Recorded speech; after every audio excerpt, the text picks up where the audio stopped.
疲れ様です。Ano ba yung suyoy? Ay, may gising daw, may lindol. Hindi ko naramdaman.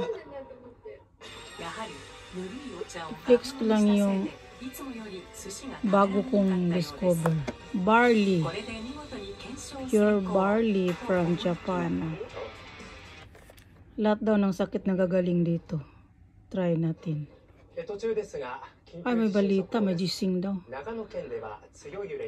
Try natin kung bababa yung ano natin. Blood pressure natin. Ayan.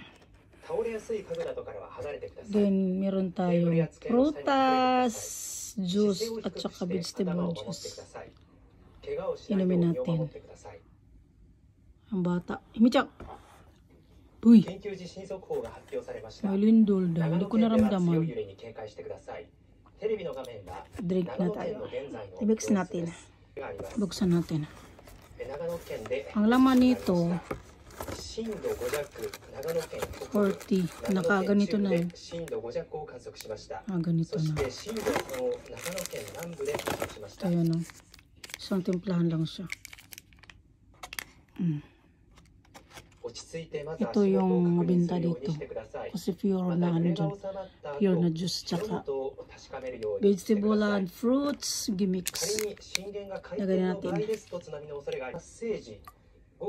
Ito yung juice. Kumain natin. Sobrang pure.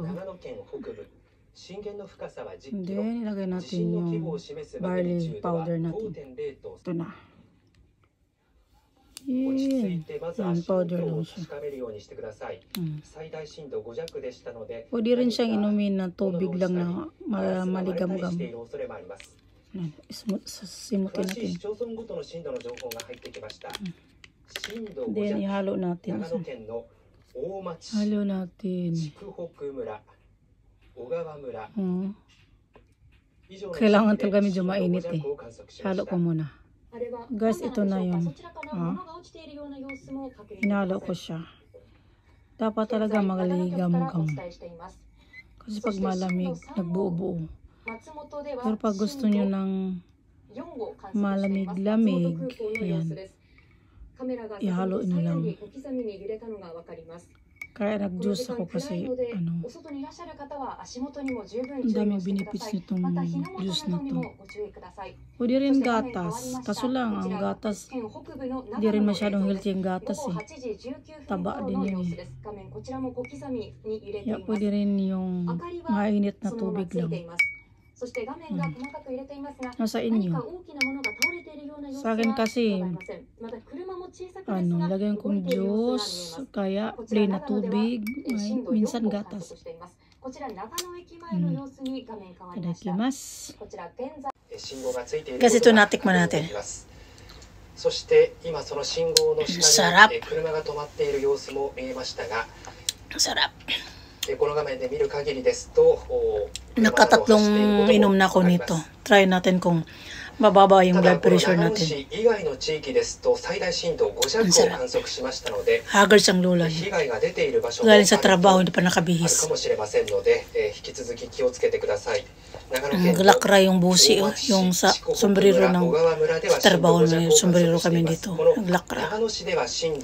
Yung top ba?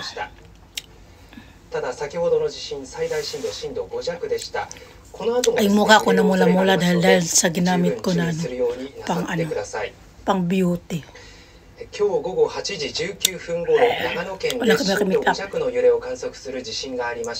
Ang sarap, tikman nyo. Bagong ibinto ko itong barley